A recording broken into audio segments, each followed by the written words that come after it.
ungrateful work being after all of these excellent presentations. Mine is not that exciting. I did not invent anything new, not yet. I'm frustrated enough to be capable to doing so. But today I really wanted to kind of sum up everything we said. We're talking about ethics in planetary well-being, for planetary well-being, ethics that we need to carry out this transition. To achieve planetary well-being, it's a cross-cutting topic. This is a cross-cutting talk. And we definitely need changes in ethics. This change, this sustainability transition, transformation, revolution, is a change of underlying values too at the same time, which will be challenging because according to Roser, we will live almost indefinitely, which gives us another another issue that we're going to be way more than 8 billion. What, in my experience, has been common to all processes of sustainability transition, if we're talking about university, if we're talking about any kind of organization or a company, was this change in the core values and the underlying system to create a new one. Every single time, whether we touch university or company, it's about this, how to create a new box or start thinking outside of the box. So, not only we have heard that current societal practices are disrespectful to the environment, where Laura was touching upon the planetary boundaries, which, by the way, we're already surpassing 6 of them. We did that exponentially fast. We are also exacerbating social inequalities at the same time. And hunger, contradictorily, is a daily reality, not only in the developing world, but also in the developed one. There's a huge inequality in our society. Something is going wrong. Thanks to Laura, we also got the responsibility now of changing the systems, because let's not take it lightly. We are putting a lot of pressure on this earth by creating the food that we then waste. Exactly, 53% of the food that is wasted because of us. So it would be fair to say also at the same time that neither our mental health is at its highest right now. So there's obviously something that we're doing wrong, right? Ideally, we would like to achieve planetary well-being. We made sure at the Pompeu Fabra University that we're aiming towards that. But the challenge is how? All the spells that have been wound right now in this enchantment and this story can be distilled or summarized to these 3 mystic essences. I want to talk about planetary well-being, I want to talk about ethics, and I want to talk about technology and AI. Planetary well-being, with my dear colleagues, has been defined as the highest attainable standard of well-being for human and non-human beings and their social and natural systems. Wow, so sophisticated. The point of it is we all are supposed to feel well on this planet together. We forget a lot of times about how intrinsically interrelated we are with the ecosystem that surrounds us. Well, frankly, we have completely forgotten it. The core interdependence of ethics and planetary well-being, to me, can be summed up in 7 different aspects. First is the interdependence and ecological ethics. Interdependent of all life on Earth, but on the other side, ecological ethics screams for well-being of human society, which is intrinsically linked to the health of the ecosystems. We cannot separate us, humans, versus it, nature. We're part of it, we forgot. Second thing is the intergenerational equity. We're stewards of the natural systems for the futures to come, for the future generations to come. They don't have much to work with if we continue. And this, I think, is the core part of what ethics in this transition is. So intergenerational equity. Justice and global distribution is the next thing that we should talk about or think in terms of what ethics in this transition means. We're talking here about resources and benefits. And obviously, that's not just my opinion that this is necessary. In a month's time, a little bit more, almost 2 months' time, we're going to have COP28, where they're going to be dealing with the fact of justice and global distribution all the time. Who is to blame for what and who is supposed to react? Responsibility and accountability at all levels is part of this big transition.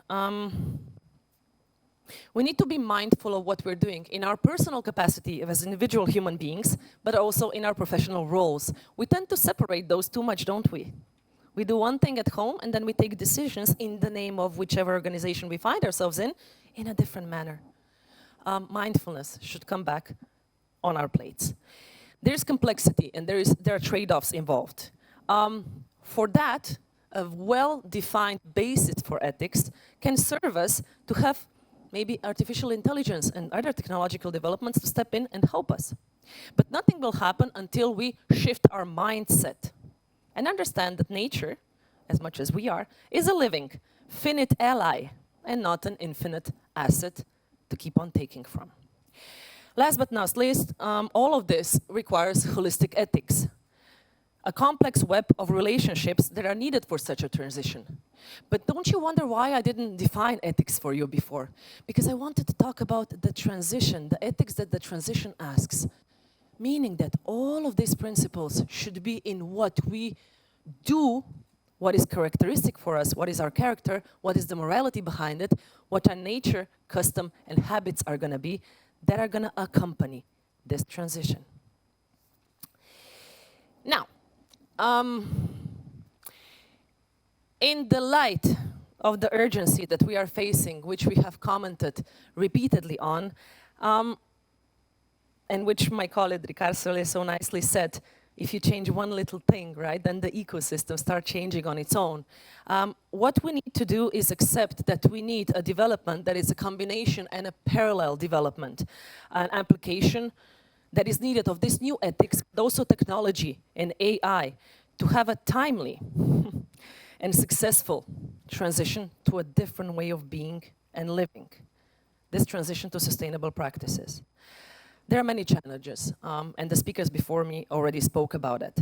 But one thing that I wanted to make sure that we stress here is we don't have time to be afraid of artificial intelligence and technology. They have to be our ally because we're running out of time. So what is important is that we keep in mind that famous statement of Einstein: we cannot solve our troubles with the same tools and in the same circumstances that created them. So using the new ethics and the new way of thinking, the understanding that we're intertwined and interconnected, and that AI and technology only has those ethical principles that we install in it, keeping that in mind, we can push this agenda in a timely manner forward. Keeping in mind also that the problem maybe is not always in a general household, but we have social inequality that is exacerbating the state we're in. Let's face it, 50% of all the global emissions are coming from 10% of the richest people in the world, and I would be brave enough to claim that we, in this particular hall today, we're part of that. Globally, we are one of the richest. Okay, let's not be negative. What can we do? What can we do before we start being super sad about it? This would be, for me, the new bare minimum ethics for sustainability transition to incorporate in any organization or practice. Okay? Very simplified, I admit. But this was the common denominator in everything that I was doing right now, either in the private sphere, either with companies, either with, in terms of creating programs in higher education, either working with individual students. It really sums up to all of this. So what am I talking about? Reconnecting with nature, understanding you're part of it. How do I do that? I'm a bit brave and crazy to a certain extent. So when they ask me to take students out of the classroom and I teach them something in a circular economy outside, I do not take them to a recycling facility. I take them to work with horses. Crazy, right? It wakes them up. It wakes us up. We're living in a dream that doesn't serve anyone. So waking up, reconnecting with nature was a thing that worked for me and my students. Second thing, ethical renewal. Reevaluate what is, don't accept it. Stop accepting what is. It is the way it is, it's business as usual. No, reevaluate it. You might agree, you might disagree, but start reevaluating things. Prioritize ethical principles that are focused on planetary well-being, part of which you are too, and welfare for all the inhabitants. Think about your habits too. Think about the habits of your organization. Big changes start with small rifts and usually one person that is super enthusiastic. Enough. Third thing, transforming society. Reshaping structures and norms is already happening. Why? Because the new generations do not accept what we're accepting for given. The new generations are asking questions, and they disagree. Not necessarily disobey, but keep on commenting. They don't do things in the same way. So it's already happening. But what we need from the side of the world leaders is also a collective commitment towards a more sustainable way of life. Not just listening to the new generation, but acting upon what they're asking us. Again, we're going back to the stewardship. Aligning technology and AI, leveraging what we have. We have made so much progress, we just didn't use it in a very good way. So maybe that can be reshaped. Use it as a catalyst for positive change, where we identified that the AI or technology can be more efficient than we are. We cannot grasp the complexity of the challenges, but technology to a large extent, in certain matters, can. So why don't we ask the technology to do that for us while we deal with what kind of world we want and put the ethical principles together. And last but not least, have a vision. Do not do everything mechanically of planetary well-being of the world tomorrow or today. Ethical alignment, responsible technology, but also practices in your personal and professional life that allow you to create a different reality. Okay, so are we doing that right now? I wouldn't say so, because the newest data in is that less than 8% of world economy is circular, which is pretty depressive, right? But if we internalize the values that we know that we're carrying in ourselves, if we use them in our professional lives, if we rethink a little bit and be rebellious to a certain extent in every role that we play, I believe that collectively the change can happen. So I'm asking you today to step out of this hall with me today and start the ethics revolution that we need, because otherwise all the solutions that we have above and beyond the ethics revolution will not be enough. Thank you very much.